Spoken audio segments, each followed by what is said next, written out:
So hello ladies and gentlemen of the internet, how are we all doing again? So today I'm doing a 4K unboxing review. It's not very exciting standard to do, but I want to talk about this movie because I've been meaning, I wanted to talk about it since the cinema, that I saw it in the cinema, and it's now come out. It's one of the bigger releases of this week, and that is DC's The Flash. There you go, there it is, just on the standard 4K disc right there, but we'll open it up and have a quick look in a minute. But yeah, no, this is one of the bigger releases of the year with everything got pushed back, didn't it? So this year we're going to have 4 DC titles with Shazam, this, Blue Beetle, and Aquaman. I think Aquaman comes out late this year, or is it early next year? I'm not too sure. But either way, here is The Flash. And this came out in June. Yeah, and this is the multiverse story. This is supposed to be the hurrah to the DCEU with the soft reboot of everything, because obviously it's doing Flashpoint basically, where Barry goes back in time to save his mum and messes up the timeline. So yeah, without further ado, we're going to quickly open this up, have a look at the inside and compare it, and then we're going to have a look at the 4K disc, and then we're going to talk about the movie itself. So yeah, let's quickly flip the camera and have a look. So here we are, have a closer look at the slip for The Flash. As you can tell, it's one of these new thinner cases, just like the last 2 previous releases of Black Adam and Shazam, Fury of the Gods. As you can tell, obviously it's 100 years of Warner Brothers, so they still have these celebrating 100 years of Warner Brothers there. So yeah, obviously these are so they're clearly going in with the thinner cases with the 4K releases, which I'm not too bothered about. They're quite nice as long as it's consistent, you know. So there you go. If we get a closer look at the slip there, you've obviously got Barry Allen on the front there. Michael Keaton's Batman, the Batwing, and the lady who plays Supergirl, which is very nice. And on the back there, you've got the free shot of the 2 Flashes, Supergirl, and Michael Keaton's Batman without the mask on. Worlds collide. There you go, Barry Allen as well. This is where your sticker was. It says on the back, the Flash uses his superpowers to travel back in time, inadvertently altering the future, but will making the ultimate sacrifice be enough to reset the universe? That is a good question mark. So yeah, obviously with any 4K disc, you're going to need a 4K Ultra TV, 4K player, and a high-speed HDMI. Category Z is what it asks for. Sorry about the glare there, but no. Obviously, if you take the slip off, it is the exact same cover on the outside and the set of the back, just minus the photos.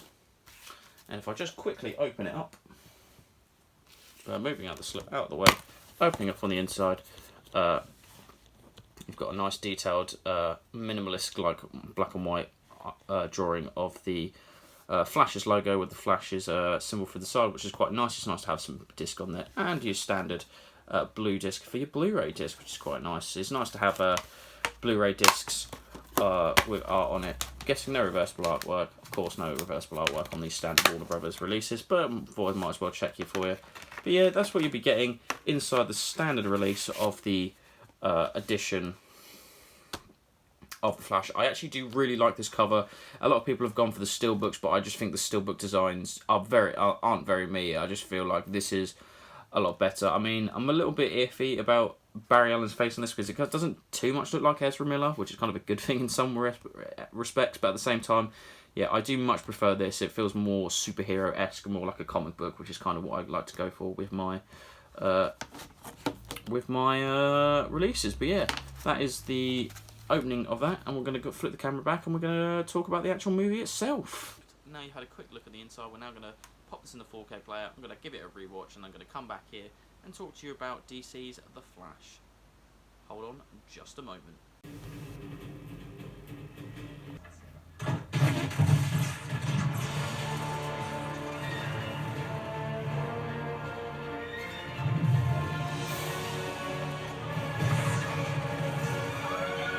So I'm back from watching DC's The Flash.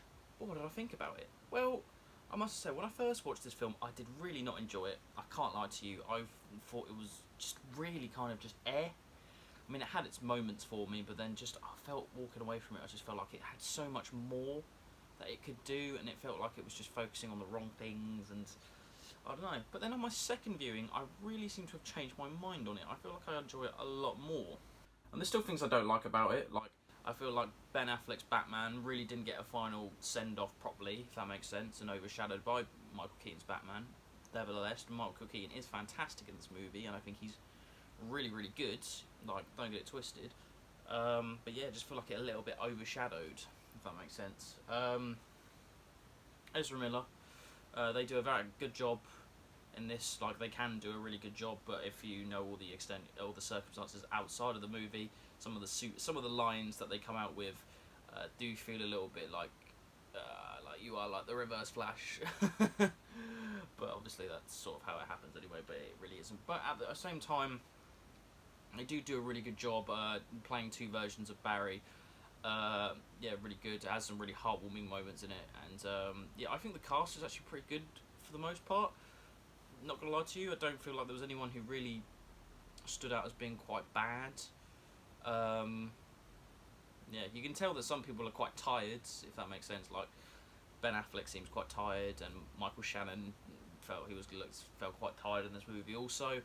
But overall, it wasn't too bad. Like I said, I enjoyed it a lot more than my last viewing, which is the main thing. Like, yeah, I had a lot more fun, and I coherently enjoyed it throughout, whereas when I watched it the first time, there were multiple times of me being like, oh, really? Are we doing this? No.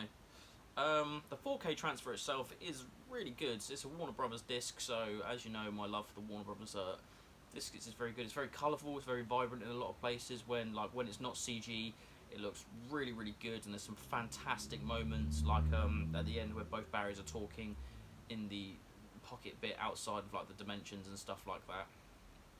Looks really good, but then some of the CGI does look really good, and then, as you know, quite a lot of the CGI is quite bad in this in a lot of ways.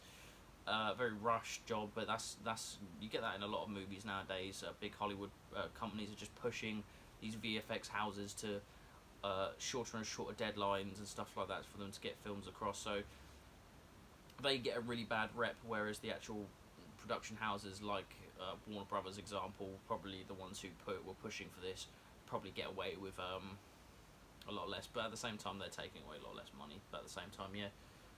No, we'll talk about the rest of the cast. Yeah, like I say, Michael Keaton is a standout, as everyone knows.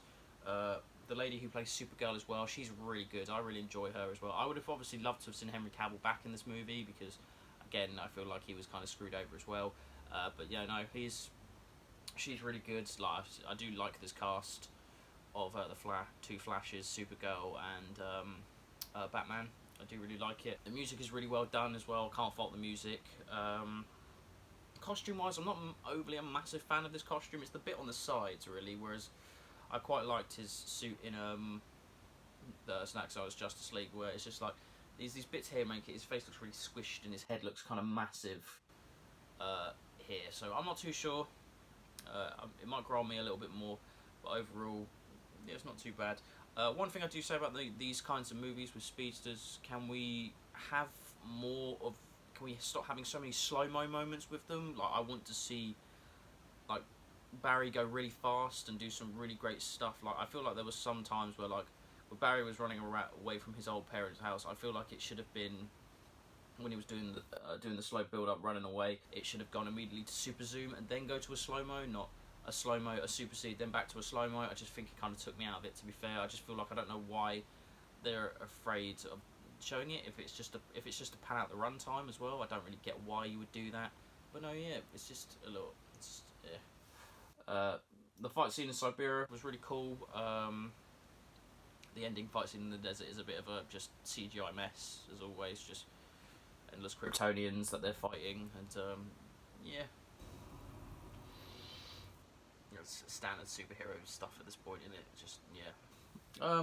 The universe stuff at the end was quite interesting. I mean, CGI did really shoe there. If you know of like the cameos and stuff like that, some of the cameos just look really uncanny valley, and just like, I don't know, there's a lot of uncanny valleyness in this. Like, you see like Henry Cavill and Arthur Curry in this. It's like, it's a very uncanny valley to it. So like, I don't know, it's a little unsettling in places. But at the same time, I can look past that. I'm a classic Doctor Who fan. I've seen way worse and way ropier effects.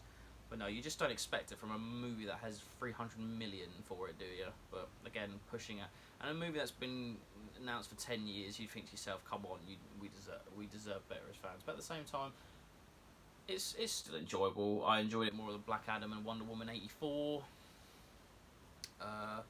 which is the main thing. I'll probably put this about, I'll give it about 3 out of 5 really, to be fair. Might go up even more over time, but overall, it does feel like a bit of a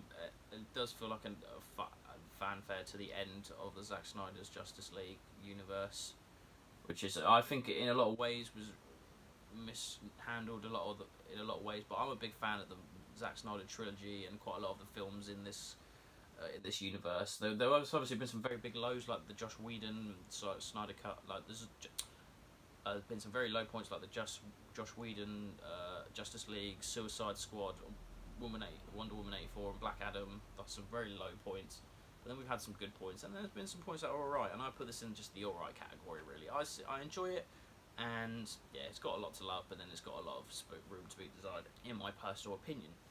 But no, if you like the movie, I'd recommend the 4K disc. The 4K disc is really well done. I would say, like, sound mixing was good, the quality was very good, and CGI, and yeah, it just depends on your preference of the film. Would I recommend this film to people? Not unless you're a really big fan of the Zack Snyder, like the DCEU, like unless you're a big die-hard fan, like probably me, because like I said, I've collected all of these movies, every single one of them. So yeah, if you're someone like me, I'd recommend it. If not, you can probably give it a miss, to be fair. But no, that is my review of The Flash on 4K, and just fancy doing a 4K review because I haven't really done an actual film review in quite a while. But yeah, I wanted to talk about this film, and here we are, and that's The Flash. So thank you for watching, guys. Hope you did enjoy. Got a lot of unboxing and reviews coming in the next week or so, so hopefully keep an eye out for that. Leave a comment what you think of The Flash. Did you enjoy it? Did you not? You let me know. And yeah, that being said, guys, I hope you have a good one. I'll see you in the next one. Bye!